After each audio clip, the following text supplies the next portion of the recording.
All right, we are live. My name is Andrew Krause. I'm one of the co-founders here at InventRight. I'm going to be spending a whole hour with you doing Q&A on inventing and more specifically on licensing your ideas for royalties, because that's the approach we take here at InventRight. If one or two of you could type in yes that you can hear me, that would be great, because you never know. Turn this microphone around so it's all good.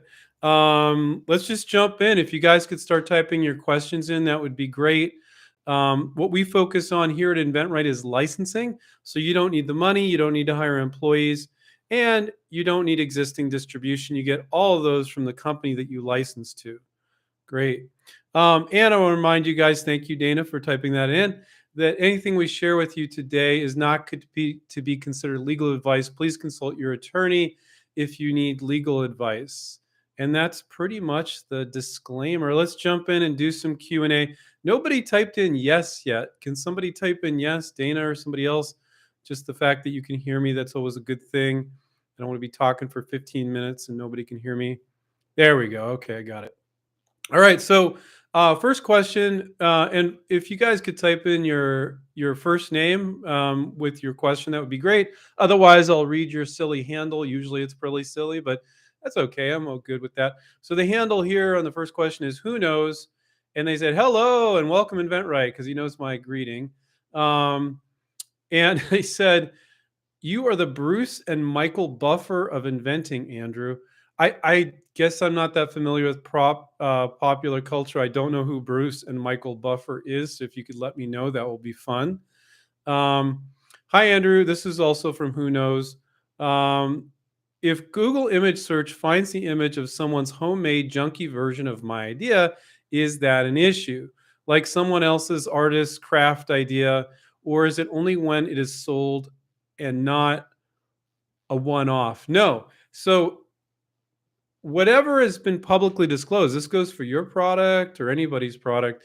Public disclosure is showing it a junky version on a do-it-yourself website, an Etsy website, eBay. It could be published in a magazine. It could be on a website. It could be anywhere that's public.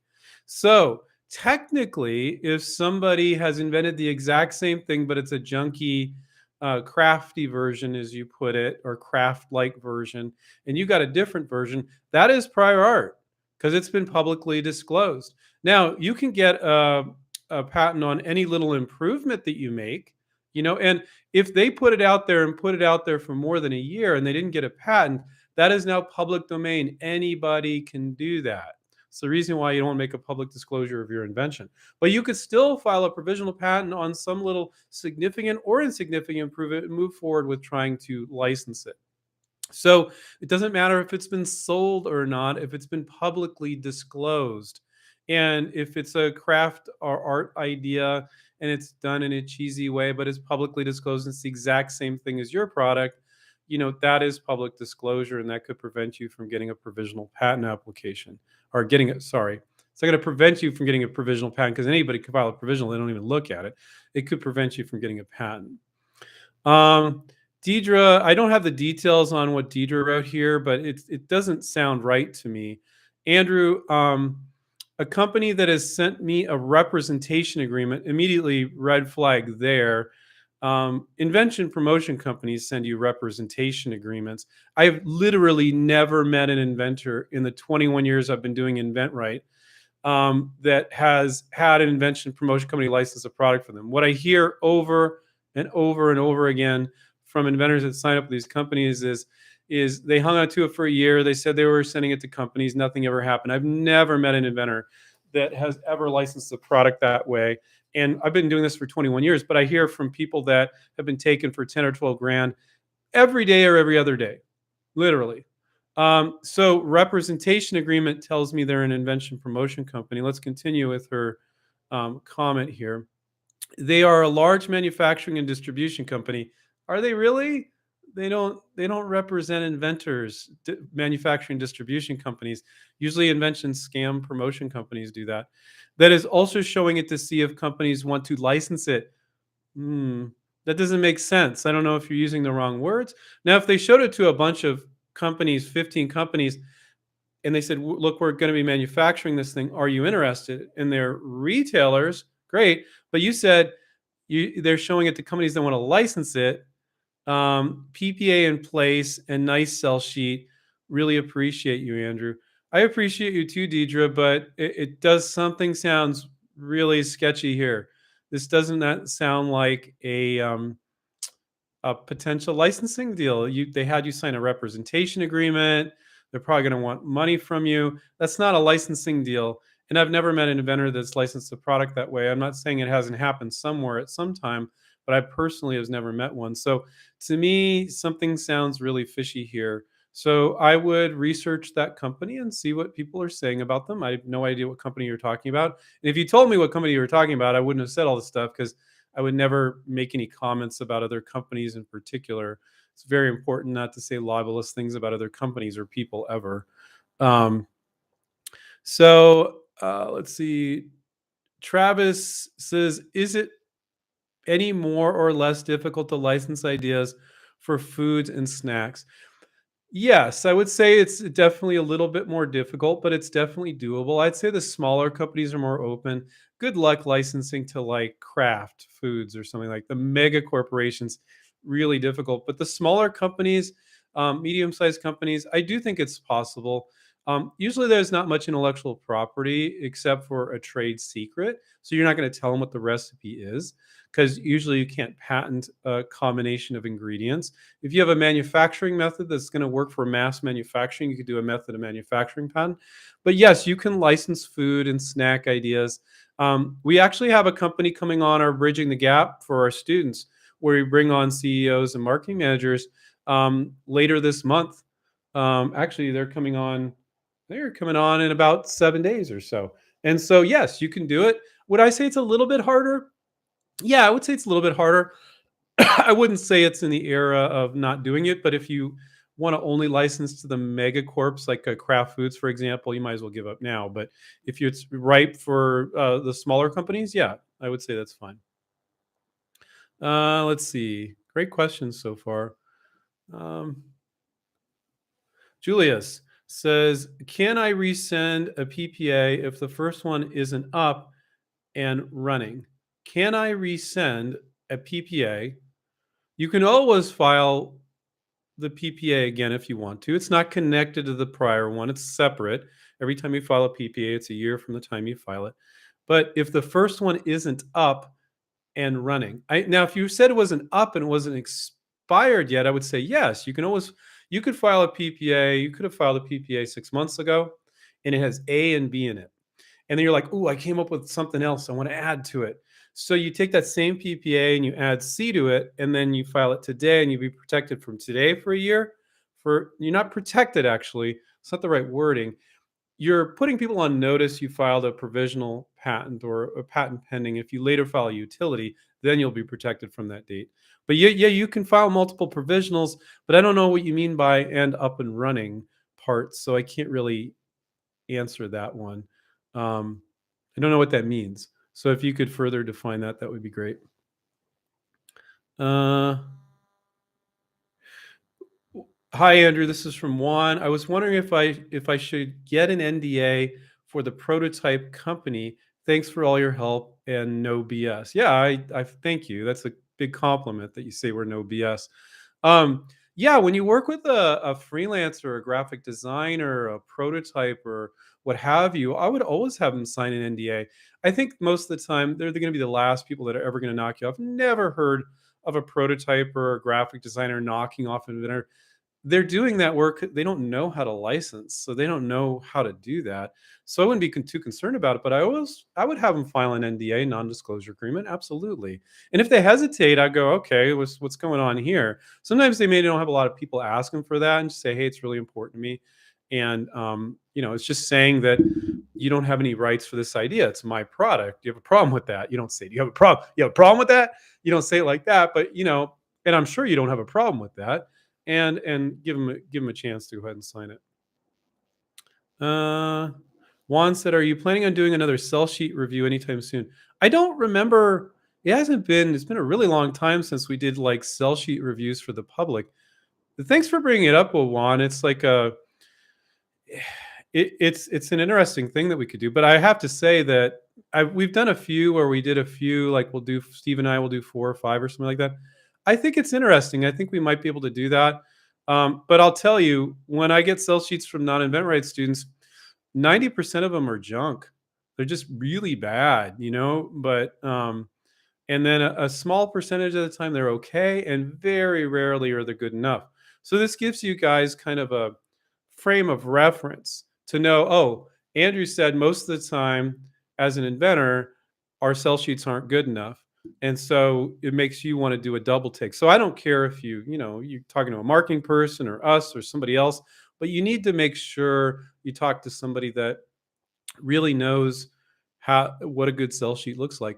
One tip that I always give on these live Q&As is one free thing you can do is put it on a computer, desktop, laptop, I don't care.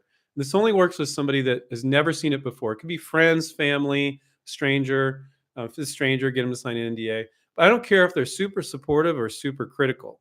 It doesn't matter with this technique. You stand behind the computer and you pull up the sell sheet and you look to see if they have confusion on their face. If they're not getting it in 6 to 10 seconds, it's not good enough. If they're asking all sorts of questions, and you say nothing, nothing. Okay, don't say anything. And if they're asking all these questions, you're like, oh, they didn't get that. They didn't get that. And you say nothing. You just look there. You just keep staring at them and let them keep talking. And that'll tell you if they get it, if it's instantly recognizable. And that'll work for somebody that's critical or somebody that's too supportive, super supportive, or people that are in between, people you don't know you. And it'll help you give you an idea because you thought you're up in your own head about it.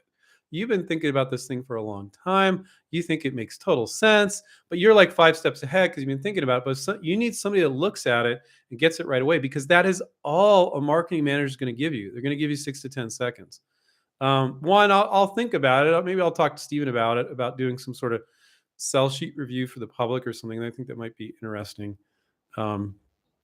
But making no promises there because it's incredibly ridiculously time consuming. And to be honest with you, I don't know if I have time for that right now. It seems like I have barely time to breathe half the time. Hi, Andrew, for making this is from Waleed. Hi, Andrew, for making a company list, usually I be confused about DRTV companies. If I have a sporting product, I may select DRTV or sporting good companies. How do I decide? Uh, that's well, if you believe that some sporting goods are good for DRTV infomercial products and some aren't.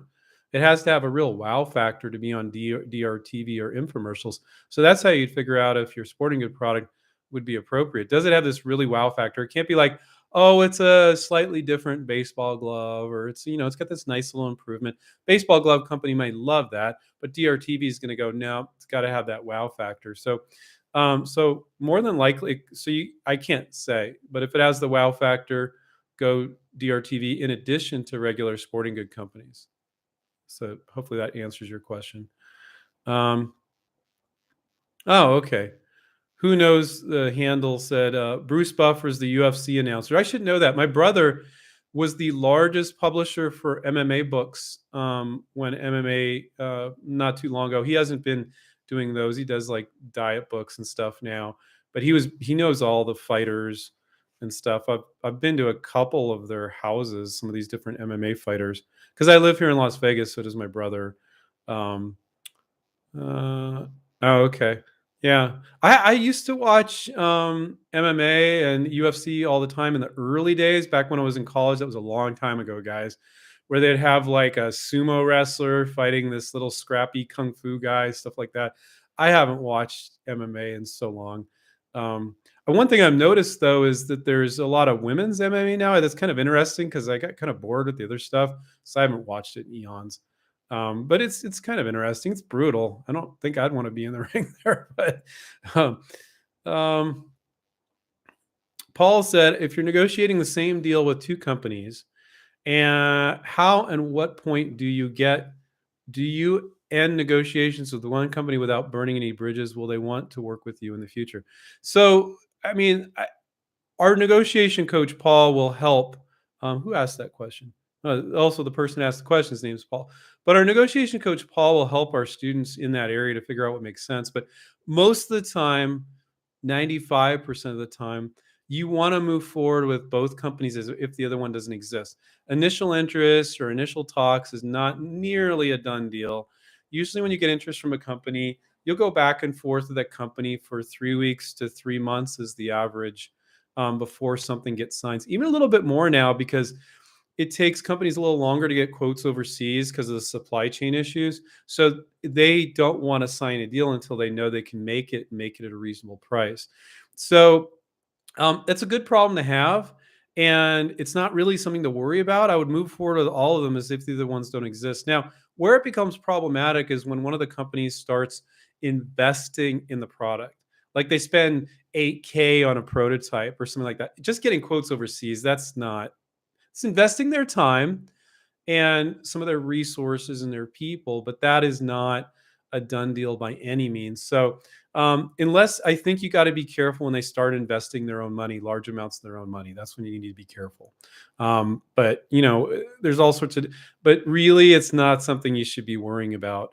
And one of the worst things you can do is get interest from one company and stop calling others, which is what most inventors do. Our students try to do that all the time, and we tell them not to. Because what if the deal, it goes back and forth in 3 months, and they're like, yeah, we decided not to, which is, could happen. And then you get another one interested, and then it goes back and forth for 2 months, and then another one for a month and a half. It'll just drag out forever. You want to get it out there to everybody. And it's okay to talk to multiple companies at the same time. Of course, you're shopping it around until they sign a contract. They haven't obligated themselves to do anything. So you'll just be dragging and dragging and dragging, because it's not unusual for some of our students to call 30 companies, get interest from five. And maybe four fall off, they do a deal with one. Then another person will call 30 companies, they get interest from one, and they do a deal with that one. It's really all over the map, but you're really shooting yourself in the foot if you stop reaching out to more companies when you get interest from one. That's complete amateur hour. And hey, our students with a coach, they try to do it. Oh, but this company, I love them and they're so great and they're interested in my. No, crap. Don't do that. Not pro. Okay, that's amateur. Um, but I understand why people do it. Let me get back. Oh, that was from Paul. Okay, Paul. So thank you for the question. Good problem to have, but and getting initial interest from multiple companies is very normal. And if you stop the second you get a little interest and they show a little inkling, don't do that. Don't do that. Husan said, "Hi, Andrew. I have an invention that could be used in many fields: cell phone cases, PC cases, art frames, decoration. Should I include in my PPA the ways it could be used in all the categories?" Yeah, why the hell not? Don't be spending $75 in each one of those. It's kind of almost a different invention at that point. So what I'm telling you is not legal advice. Our students do that all the time, and I've never seen that bite them in the butt ever. The only thing is, when you show, this isn't an issue at all, in my opinion. Let's say somebody is interested in the product for a cell phone case, but they're seeing your PPA where you cover it in a picture frame. Well, so what? They don't do picture frames. Who cares? And you could even, if it has all these applications, let's say you could do the deal with the company where it's used in a cell phone case, but you can even get them to pay for the patent. And in that patent, you'll cover it for a picture frame too in other ways. And then you go off and do another deal for a picture frame, because the cell phone case company, that's not what they do. So you're utilizing the first deal to get them to pay for the patent. You're getting royalties on that cell phone case. And then you got another version that works for picture frames, whole different set of companies, but they got you to help you pay for the patent. In the contract, you've reserved the right to license it for these other purposes outside of cell phone cases, because you license to a cell phone case company, and it's okay to do a licensing deal with the picture frame company. So hopefully I didn't talk too fast there, but absolutely go ahead and I'll throw all that stuff in there. Of course, I don't know exactly what you're putting in there, but you should be fine. I've never seen that bite somebody in the butt. Let's see. Caleb, hi Andrew. When it comes to the video you send out with a cell sheet, what kind of quality is required? Cell phone camera, etc., etc. So yeah, most of our students, they just shoot the video on their cell phone. I have an iPhone 12. I waited like 10 generations. My other cell phone was really old, but it shoots beautiful. It's got these 3 cameras. You don't need that. Anything that you would have bought in the last 5, 6 years would be sufficient if you ask me. And you can use your cell phone. You always want to do landscape. Always do landscapes. Amateur shoot like this. Always shoot landscape. Okay. So that's one little tip, but it can be pretty crude. Now, we do different levels of videos. Some of our students will go, I'm not going to do a sell sheet at all. I'm going to do a video because the coach told them to do that. I'm going to do a video. And other people will do a sell sheet plus the video. And some people just do a sell sheet. So some people just do a sell sheet. Some people do a video. Some people do both. So the ones that do both, sometimes the sell sheet's really good, but you just want to do a short little video to show something or other. And it doesn't need to be that refined because the sell sheet's really good. And then other times, like, no, you're going to do a real pretty good video, but you'll do it with your iPhone. And you can go in and, you can use, uh, what's the movie maker? Not movie maker. What am I saying? iMovie on the Mac. I'm on a Mac. Windows Movie Maker doesn't really exist for the PC, but there's a ton of software where you can edit some videos. Your needs, and if you never edited a video before, any of you guys could shoot some clips and then just kind of crop them together. You edit it and crop them together. It's not hard to do. Then you could pay somebody to do a voiceover yourself. So, it's not so much like it needs to be professionally shot, but if you're like, hi, my name is Fred, and I came up with an idea. My family loves it. I've been inventing for 35 years. And okay, if you do a video like that, you might as well give up right now. Don't do that. It's really punchy and short. Okay. So it's more about making a punchy, short little advertisement for your product than it is like rambling. So it doesn't matter what you shoot it on. If you did that, they're going to go delete, to that email or respond not interested. So just don't do stuff like that.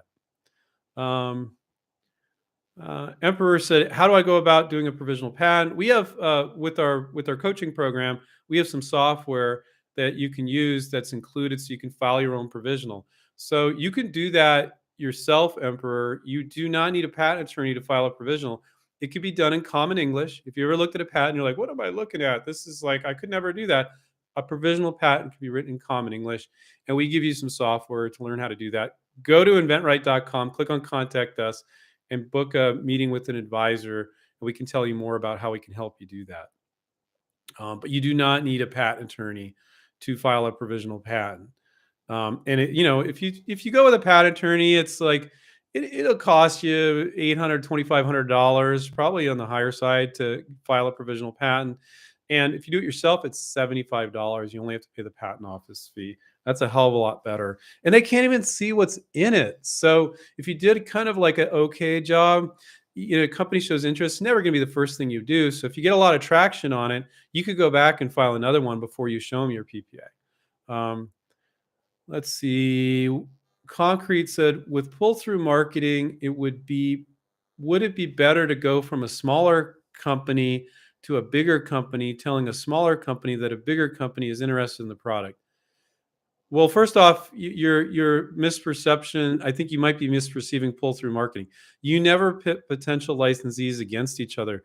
Our definition of pull-through marketing is like you're reaching out. First off, just reach out to potential licensees, the manufacturers that sell to retailers, right? You're not reaching out to retailers. You're reaching out to the manufacturers that sell at those retailers. So our definition of pull-through marketing for that area is like you could actually reach out to some buyers at some retailers. I don't recommend doing this. I would just reach out to, wait, see if I fix it. Just all blurred out on me. Sorry about that, guys. Oh, it's all blurry. I don't like that. See if I can fix that. Well, I guess we'll just need the deal. Let me I don't know how to fix that. So let's see. I was hoping usually you just do that and it fixes it. There we go. That's a little bit better. Okay, now it works. It's a new camera, so it's tripping out on that. So our definition of pull-through marketing is like you're reaching out to a bunch of manufacturers. Like, let's say you call a ton of manufacturers, but they're not really pulling the trigger. You could reach out to buyers at retailers get their interest, and then go back to these manufacturers and go, well, the buyer at Walmart said they would love it. If you made it, they would order it.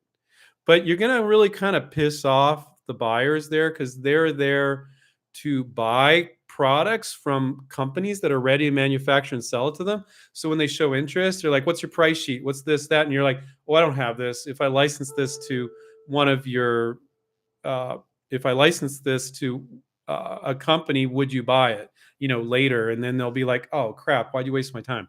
So you can do it. It's not something I advise everybody to do. You got to kind of be a little bit more refined to pull that off. But no, you do not pit one company against the other ever. You don't do that sort of thing. And I don't know, maybe that's not what you're saying, Concrete. Even if these aren't the questions you guys are asking, it's still good advice. So don't get mad at me, guys, if I can't read your mind and understand exactly what you're thinking. Usually I cover like 3 different variations, so people tell me they appreciate it. So hopefully that's good. I mean, when you're a coaching student of ours and you're talking one-on-one with a coach and they're looking at your product, and they're saying, for this product, for this product, for your eyeglass leash, I would do this, and I can't give you guys those kind of answers. I'll never be able to on this live stream, because that's a one-on-one thing. And my other disclaimer, which I didn't give at the top, do not disclose anything that's not already publicly available in the chat. Please don't do that. Let's see. Thank you for that question, Concrete. Nolda said, I had a freelancer who said he regret signed my NDA. I just read it like you guys write it. I realize some of you English isn't your first language, but I have a freelancer who said he regrets signed my NDA for my idea. I won't work with him anymore. What does he think's going to happen? I mean, I don't know. That's pretty stupid. I probably wouldn't work with them. Can you license an app idea for iPhone? Yes, you can, Thomas, but I don't, if you got some physical products or other types of products, I probably wouldn't recommend for most people to try to license app ideas because, everybody and their grandmother has a tablet or an iPhone or an Android phone or an Android tablet or whatever. And everybody comes up with ideas for apps. And so there's nothing wrong with that. But let's say you come up with an idea for a new kitchen cutting board, okay? And the kitchen company says, "Oh, we're kind of interested. And how do we make this?" And you're like, "Well, you see, I just took a notch out there, and and they're like, "Oh, yeah, we can do that." But when you present an idea to a software geek, and they're like, "Well, that's a great idea, dude, but you have no idea what you're talking about. That's going to take six guys in a room a year to program. Like you can't talk about what the backend database is and it's this or that." The software geeks kind of like consider you a nuisance. And I will only say this in software and in apps. So it's kind of problematic. So if you have no background in software, you can't talk intelligently to them about how this will be implemented. And you don't know the difference between a really simple app and a really complicated app. So I would say now, if I have software developers that we've trained and they're software developers, they have a serious background in software, there's no difference with them licensing a software app or a physical product. They can do either because they understand the terminology. They can talk intelligently about it. But when you don't have a background in it, you can't talk intelligently about it. It's kind of problematic and a lot harder to do. And they'll go, well, why don't you develop it and show it to me and stuff. So I wouldn't recommend for most people doing an app idea if you don't have a software background. It's going to be hard. It's just going to be hard. Not saying it can't be done. When people say want to sign up with us and the guy an app idea, I go, what else you got? And they're like, oh, I got this and this, and let's work on one of those. And then if they insist on working the app and they don't have anything else, I'll talk to them about the app idea. And I go, this is a lot of times it's not really viable and it's kind of weird. And they don't, inventors, when you're creative, you know how to think about physical products, but thinking about how to do an app is a whole different ballgame. And so most of them are very like, I'm like, oh, that's going to be hard, So thank you, Thomas, for that. Mariana said, my niece drew a really cool drawing of a well-known Muppet character with an altered look that I think would be great t-shirt design. Is that something she can try to present and license to the owners? Okay, so she's got a piece of artwork and she drew it of a well-known Muppet character. Obviously, Jim Henson and whoever owns that now owns the Muppets, so you can't be licensing a character with the Muppets without their permission. Um, yeah, I'm not as excited about it because now you could go to anybody that has the more than likely the Muppets or that line of goods that they're not making their own products. They're doing what's called brand licensing. When you have a brand like Cars or Mickey Mouse or the Muppets or whatever, you go out to these companies. There's something called a licensing expo in Las Vegas. You go, look, we have this brand, we have this cartoon character, we have this or that, and we're open to anybody manufacturing stuff to put Mickey Mouse on it, right? And then they pay Disney to put Mickey Mouse on a T-shirt. Now, especially with Disney, they're very particular. It's got to meet a certain style sheet and it's got to look just like this. They're not going to let you use Mickey unless it looks just right. But they would never license the product to you, Disney, because they want to license to a big manufacturer that manufactures, and you've got to be in business for many years. And they're looking at your distribution, go, oh, you got distribution in all these stores. Okay, we'll give you the Mickey Mouse for dolls or for T-shirts or just in certain areas, right? And so, if you've got the Muppets, you could go to a company that's making T-shirts with the Muppets on it, and you could license to them. And it's not the Muppets themselves, but they already have the license to put Muppets on T-shirts, and you could go to them, and then they would go to the Muppets brand, if you will, and go, "Hey, is this okay? Can we use this design?" So I would approach first of all their licensees that are making, if you wanted to go on a T-shirt, making T-shirts, there's probably only a couple or one. And then you could go to the Muppets as well, say, would you like this? Could you give us some names of your licensees? But you could find those licensees. You could just look for Muppets T-shirts and you're going to find the companies that are selling those. And it's probably not them. It's called brand licensing. And realize that you're going to share the royalty. You're going to get a lower royalty because they got to pay the Muppets and then they got to pay you as well. So they got to pay both. So it's not an ideal project, but if you've already got it, your niece drew that. I mean, why not? It doesn't take you a lot of time to do it. Waleed said, "Hi Andrew. When dealing with freelance designers to design my sell sheet, who make the marketing message such as the benefit statement, me or the designer." Yeah, see, that's where InventRight really comes in. So when we do sell sheets for our students, we put them on with the coach, and the coach helps them do the marketing, and then our designers just make it pretty. Most designers suck at marketing. If you take your bad marketing and you give it to them, they're going to make it a pretty piece of junk. So most of the designers are not marketers. So now you're going to hire a marketer and a designer. They're usually separate people. With us, if you signed up for our coaching program, you'd have a coach that would guide you through, make sure you did your research, make sure all the marketing was spot on, and then you would send it to our design studio and they'd make it pretty. So if you're doing it on your own, I like the way you asked the question. Be very careful. Most designers are not marketers. So if you're not confident in your marketing, you're going to give it to them. They'll make it beautiful, maybe not. To be honest, a lot of the freelance designers, I've had people that use like Fiverr and stuff, and they need to use 5 or 6 designers before they get anything even halfway decent. That's why a lot of people use our design studio, because we do a really good job. But yeah, designer's not a marketer, so don't count on them to be as such. Okay, they might say, "Oh yeah, I can do that and change it up," but most of them are overseas, and then their English isn't good. It's like, whoa, no. Um, uh, Caleb said, "Please do a sell sheet review for the public. It only takes 6 to 10 seconds." LOL. Yeah, it takes 6 to 10 seconds to say no to a product for a marketing manager, but it does not take 6 to 10 seconds to review a sell sheet and critique it.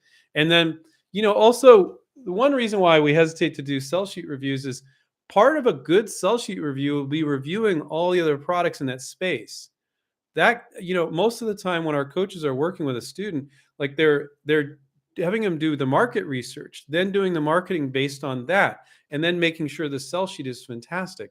So you can't you can kind of do a knee-jerk sell sheet review, but a thorough one would be making sure the inventor has studied the marketplace and make sure that the marketing makes sense given the other products in the marketplace. And you're going to use some of the same verbiage as the other products, but you're going to have a point of difference where certain points are different or unique to your product, but you're going to use some of the same kind of bullet points some of the other products use.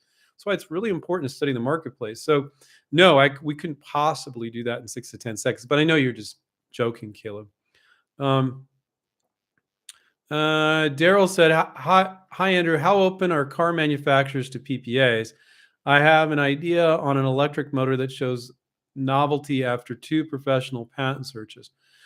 So, Daryl, I pity you that you have to reach out to car manufacturers. They're next to impossible to license to. We have a couple students of ours do it, but I would always ask yourself the question. Now, yours is an electric motor, but I always ask yourself the question: could this be an automotive aftermarket product? Now, quite often it's true. It's like an air freshener, some new rims. It's a new accessory that you add to the muffler under the hood. I bought a new air intake for my diesel truck that I put in there. So automotive aftermarket, tons of companies, very open to licensing. We actually have one coming on sometime very soon here to our Bridging the Gap meetings with our students. But so automotive aftermarket companies, there's tons of companies making these things you bolt onto your car, add to your car. Great, great category. OEM manufacturers like Volkswagen, General Motors, Mercedes, all good luck. It's very, very difficult. So, are they okay with PPAs? I mean, you good luck just trying to license to them. They'll be okay with the PPA, but the deal will drag on so long, you'll need to upgrade to a full utility, guaranteed, 100%. So, it's a very difficult thing. But if that's your thing, Daryl, and you like making new electric motors and you want to pitch your electric motor to Tesla or GM or these different companies, well, I guess that's what you're going to have to do. But if you can find an application for your electric motor that could be for a lawnmower or something else that's taking it down a notch, that's what I would probably try. Maybe you can apply that same technology to cars later, but it can be proved out in a smaller application. Okay. Um, Michael said I skipped over you. I don't see that I skipped over you, Michael. Let me look back and see if there was one. Yeah, Michael, I don't see that I skipped over you. I don't see whatever you sent earlier. I didn't see. So just go ahead and type it in again. Um, you wrote, "Damn, skipped all over me. I've been following and watching all your YouTube videos. Very disappointed." Okay, Michael. I didn't see your other question, Michael. So type it in. No need to be disappointed. Just type in your question. Um, Yeah. Hey, it's free, man. What do you expect? I'm just kidding. Not really. Kind of. Anyway, so type it in, Michael. I'll answer your question. And I don't see it there from before. It's not there. Um, uh, Augustin said some good fights at MMA last week. Come back to it, Andrew. Yeah, maybe I will. I don't know. I'm so busy. I try to spend time with my family. So Glenn said, "Hi, Andrew. I sent my sell sheet for about a month ago to a representative at Foster Grant. What is a good time period for me to contact him again and find out what they think?" So, yeah, I would reach back out and just say, whenever you reach out, they'll always have all the same stuff below it so they can see that you sent it a month ago. Don't say, "Did you get what I sent? Did you have a chance to take a look at it?" And then you don't send it again. Don't do that. Forward it, send the two, and then they'll see what was sent before. Okay. And just say, just checking in about your process. I sent this to you about a month ago about when you might be getting back to me on this. Let me know. And sometimes you want to say, if it's not a right match, just simply say not a right match. Look for those no's. Let them say no, because sometimes a lot of times they just won't reply because people are kind of cool. They're not being cool, but they think they're, oh, I don't want to say no to them. Let them say no. Make it easy for them to say no. I don't think you need to send that yet, but I would say on a second follow-up email, you might say that. So Glenn, great question. Yeah, reach back out. Months long enough, definitely. But here's the deal: you probably only sent to them. That's a mistake. The foster grant, great, and you probably thought because they're one of the biggest ones, so you're like, well, they're the biggest one. I'll just send to them. And if you didn't send to 20, 30 companies, you're not doing this right, and you'll just be sitting around waiting forever. And then you sit around waiting. And great if you're patient, but there's no need for that. Keep yourself busy by sending to more companies. We don't have them. Um, uh, Okay. Oh. Now Hassan is now telling me that I missed a comment.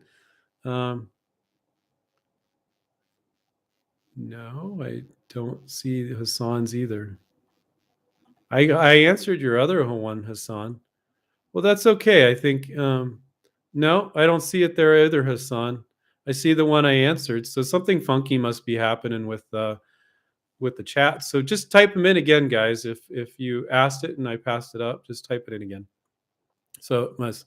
Uh,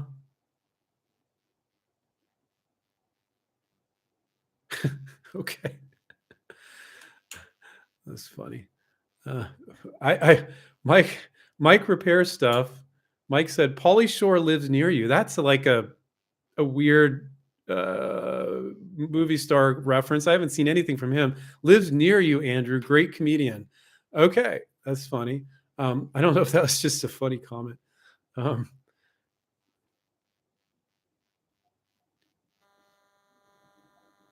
okay, Ray Vaj. To all listeners and people watching, Andrew is right. Yep, keep reaching out to multiple companies. It takes about 6 weeks. Be patient. Remember, submit, move to the next one. Submit and move to the next one. God bless you and family. Thank you, Rivaj. Rivaj. Yeah, I got it right. Um, Ken said, "Hi Andrew, can a UK company file a US PPA? We don't do PPAs in the UK. Yeah, so just file a US provisional patent application and do not focus on the UK. It's okay if you reach out to UK companies, but you're less likely to license to a strictly UK company. If it's a UK company that's really big in the US, great. Same as a US company. I don't care if it's an Asian, but find companies that are big in the US and Canada, focus there. If you're in Europe, it's okay if you reach out to European companies, but if they only sell in Europe, they're a little bit more old school. And we have had students in 65 countries. And like I have students in tons of students in Australia, and and I'm like, don't even bother calling students companies in Australia. You can bother, but it's so unlikely. They're kind of old school there. So the world is a very small place. Don't limit yourself to your local geography. If you know that in the UK, a little more old school, I would submit to UK companies too. Don't worry about that. But the US provisional patent, in a roundabout way, is a placeholder because getting all the details so boring. But I'll give you the details. The UK and the US are both PCT, Patent Cooperation Treaty countries. So if you follow US provisional in a roundabout way, I'm not getting in all the details, but it preserves your right to file a PCT and then later file in the UK. So it'd be kind of preserving your right in the UK in a way. I'm not going to get in all the details. So just file a US provisional patent and go for it. Okay. Um, okay. Yeah. Deidre, now that you said the name of the company, I can't comment on that because I don't comment on particular companies. So, but just Google the name of the company. You'll find out what's going on. Be be careful. Um, Julius, how do I know which company or companies to license my product to? Companies selling products in major retailers that are selling products in somewhat the same category as yours. It's just that simple. It's not rocket science. It's fairly time consuming to make your list. When inventors sign up with us, the coach guides them and looks at the product. Well, you could do this and you could do that. And I can't do that on here, but it is hard for people at the beginning. But once you get the hang of it, it's still time consuming, but it's so worth it because if you have 30 companies, you have 30 chances for success. If you have three companies, you have three chances. And for most product categories, you'll have 20 or 30 companies. And it is a bit of a brain fart for people to learn how to do it, but anybody can do it, guys. Um, Alexandri, if you file one PPA that includes two inventions, 3 months later you patent one invention using the PPA. Can you patent the second invention in 3 years, or does the PPA?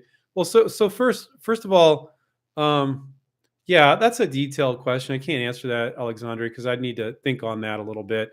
Have I ever seen that ever be an issue? Never. Is it going to happen to you? No, it won't. But it's so detailed. I don't want to give you the wrong answer there. I need to kind of sit and think on that for a second. Um, Voyage travel is the handle. Would going to a potential licensee with pre-orders of your product help to get you a better royalty rate? Not really. It depends. So pre-orders, no, definitely not pre-orders. No company is going to be impressed by you saying I've got 1,000 pre-orders. That's like chump change for them. They might be selling 20,000, 50,000, 100,000, quarter million units a year. So when you say, "Oh, I've sold 1,000 units," or "I've got pre-orders because I went on Kickstarter and I got 1,000 units," unimpressive. Doesn't mean much to them. I think it actually hurts you. If you haven't sold a single one, the sky's the limit in their mind. I like that much better. So don't think that, and usually to launch a product and to sell it, it's going to take you a couple years of your life to do that, to think you might get a slightly higher royalty rate. That's just ridiculous. Don't do that. You're not ridiculous, Voyage. I think it's just like I'm giving you my impression, and I get a little illustrative and passionate with my suggestions, so you get my take on it. Um, then you said, would you say that the sell sheet quality is more critical than the DIY short video? They can both be important, but you can have a really good sell sheet and a DIY short video is kind of crude. As long as it gets the point across, as long as you're getting the point across, it doesn't need to be as refined as the sell sheet. I would agree with that, as long as it's well done in that it gets the point across and you can see the benefit of the product. In the end, you want to sell the benefit of the product. So it's a good question. Um, let's see. Let's see if we can get some of these people that said, "Andrew, you missed my question." I don't see anybody typing in said, "Andrew, I'm so disappointed. You missed my question." And I don't see those people because I don't know. There's something happening with the chat where a couple people's questions didn't get in there, and I don't see them down at the bottom. I don't know. Okay. Maybe for some reason there's something funky with your account and it's not going through. I don't know.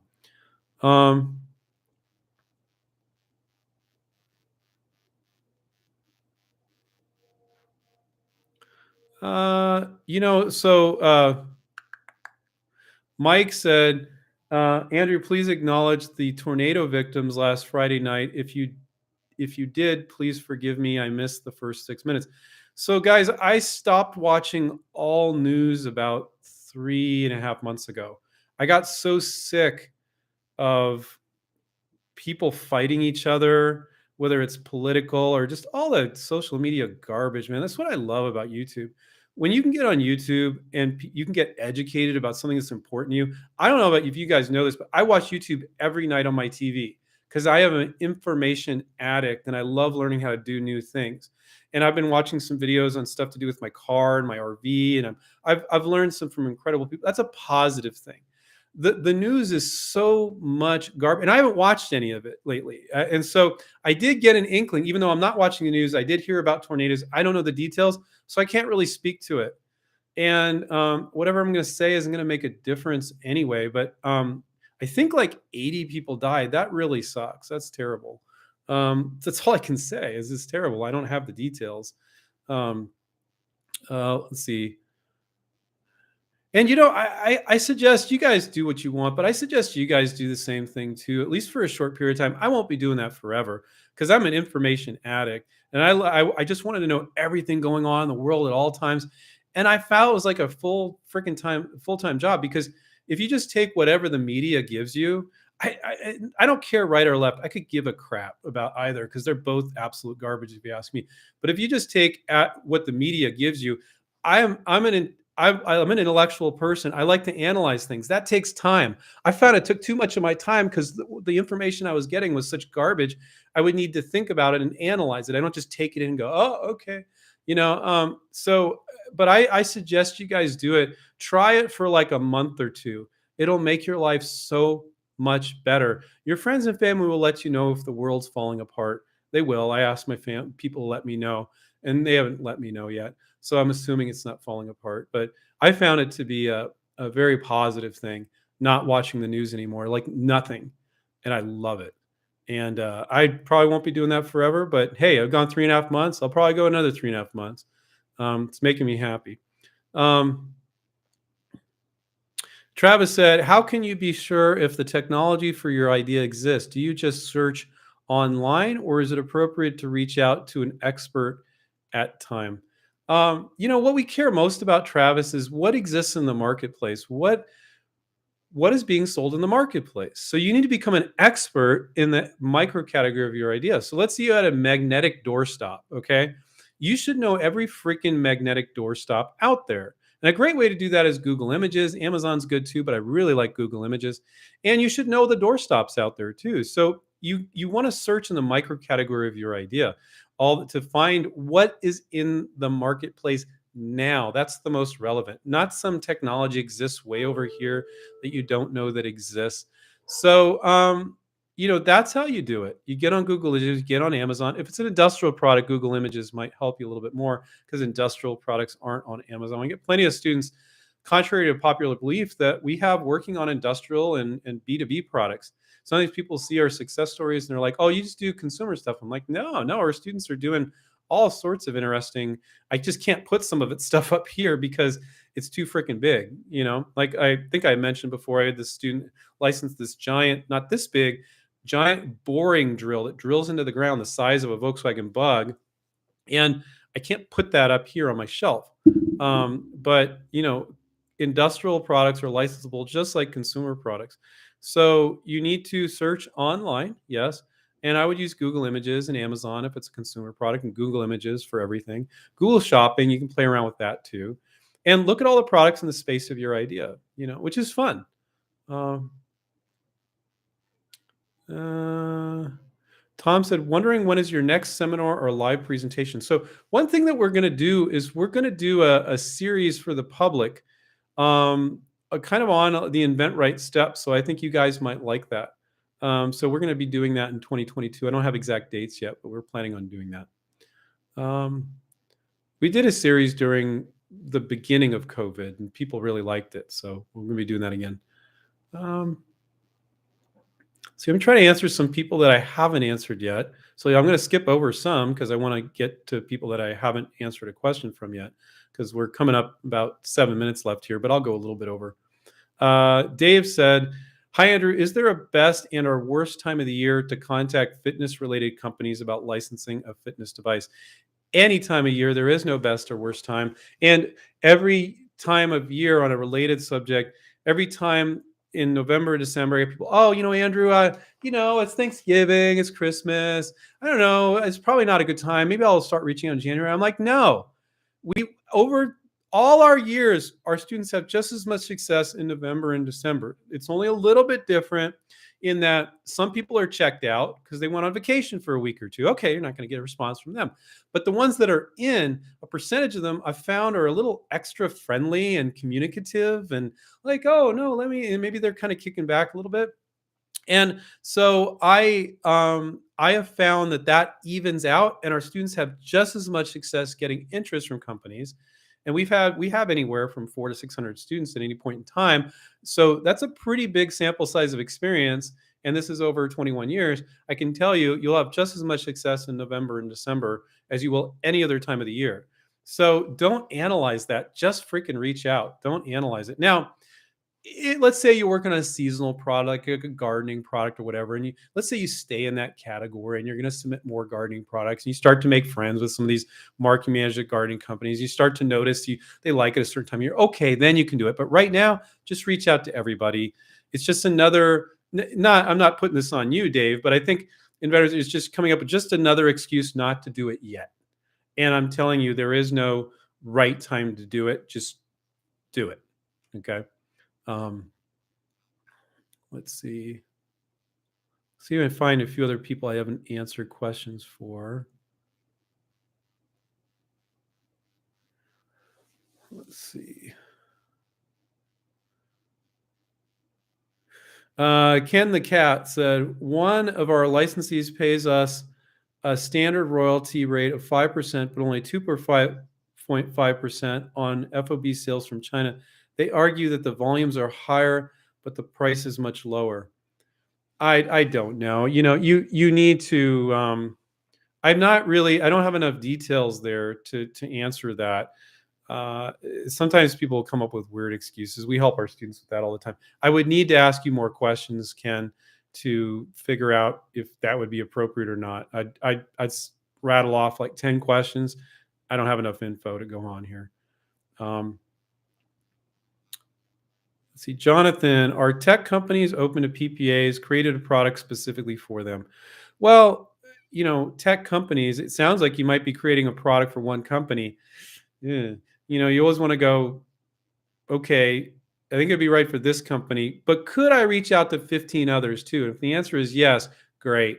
If the answer is no, why are you working on a product for one company? Not to mention a tech company, which is going to be much harder to license to. Are they okay with PPAs? Who cares? Doesn't matter. Doesn't matter. You're going to put patent pending on your sell sheet. They don't know if it's PPA or not. So, who cares? So, yeah, it should be fine. Let's see. Your handle is Meanwhile in the Desert. That's their handle. If a parent company owns many companies and says no, is it worth submitting to other company they own? That's an interesting question. Um, maybe you really don't know where things are going there. So, I mean, how pissed are they really going to get at you? I think, if you know the person that you talk to and they're with one of the sister companies, I think it's okay if I'd get some feedback. Like, were they giving you feedback for all their lines or just one particular line? So it really depends. So for the most part, I wouldn't hesitate to reach out to another division, but if it's going to go back to that same person, okay, that's not good. So I really can't say. It's very rare that anybody gets mad at our students. They're doing so much stuff. One arm doesn't know what the other arm doing. So I would err on the side of, without having all the details, is why the hell not? But if I had all the details, I might say, oh no, don't do it in that situation. But the chances they're going to get mad at you for doing that are pretty low. So I would go for it. Um, Stefan said, "Hi, Andrew. Any industries become more open to inventors recently?" I would say all are more open to inventors than ever. So I don't think some people go, "What are the industries, Andrew, that are the most open?" And I'm like, I don't want to state specific industries because, first of all, there are certain categories that a lot of our students are in, like common stuff like kitchen, home storage organization, pet, garden, automotive. Like, there's some, but you may be working in some funky category and they're perfectly open as well. So, oh, but Andrew just said pet and kitchen. Now I'm doing you guys a big disservice. So, they're all open and they're more open than ever. It's kind of hard to find companies that aren't open these days. Now, it doesn't mean, like, you might send to one person in the company, they say no, we're not open. Then you send to another one and they're like, oh yeah, send it on over. So sometimes when inventors think like, oh, this company's not open because one person told me no, but another person in the company would have said yeah, and you reached out to them on LinkedIn, yeah, I'll take a look at it, and you end up licensing it. So now, if several people tell you, no, we're not open, and then you're like, okay, this company's put up a wall. Maybe their attorney told them to say that. This company's not open. There are plenty of companies that aren't open, but a lot of times when the inventor thinks the company's not open, it was just that person was saying that. It's the gatekeeper or that person, but somebody else in the company might actually take a look at it. There's a bunch of hardware companies recently that said, no, we're no longer open to ideas. But I know a bunch of inventors that went to marketing managers, through LinkedIn, and they said, yeah, sure, send it over. So sometimes when people go, oh, nobody's open to ideas, I'm like, nah, that's not even remotely true. Um, and that's a very common thing I see with inventors when you're new to this, is like you experience something once or twice and now you're saying it's a rule. And I have inventors and our InventRight students tell me these things, and I'm like, uh no, we have 400 to 600 students at any point in time, and they're all getting tons of feedback, and I'm not seeing companies saying that. once in a blue moon, but the inventor's going, oh, this is how it is. And I'm like, no, it's not how it is at all. You're making all sorts of assumptions. That's not the case. Um, let's see if we can get to, uh, I think there was two people and I don't see either of them said, you didn't get to my question, and I don't see either of them there. Um, Upton said, is if there is a product out there that is similar to do do, I still need to get a PPA? If you've got a point of difference, go ahead and get the PPA. If you've got any point of difference, go ahead and get the PPA and realize a lot of products that are out there aren't patented. If you see 5 companies making more or less the same thing, there's no freaking patent on that particular thing. Now, one of the companies might have done a slightly different version. They got a patent on that. So don't think that every product is patented, guys. Most products aren't patented. So you might see these products out there and you're like, oh, that product exists. Oh, well, I can't do it then. It's like, well, if they don't have a patent on it and there's like 3 other companies kind of doing the same thing, or maybe none, you can do the product and then you got this improvement and you can license that freaking thing. That's okay. A lot of people misperceive that. So, guys, we're at the hour.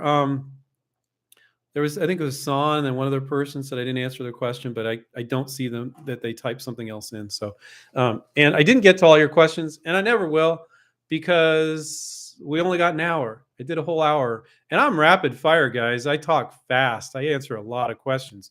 So, okay. Diego wrote, "You never answered my question, Andrew, buddy. It's on here twice." Okay, Diego. I'm here working for free. I can't get to them all, so you guys, thank you so much for being so kind, and everybody always gives me. So if you want to type in any thank yous you have for me, I'd appreciate that. I will not get to all your questions in an hour. If you want to do that, sign up for a coaching and we'll answer you one on one, Diego. And so no need to give me a hard time for that. Don't appreciate that. So I want to remind everybody to take care, keep inventing, and we'll catch up with you guys next time. See you guys. Bye.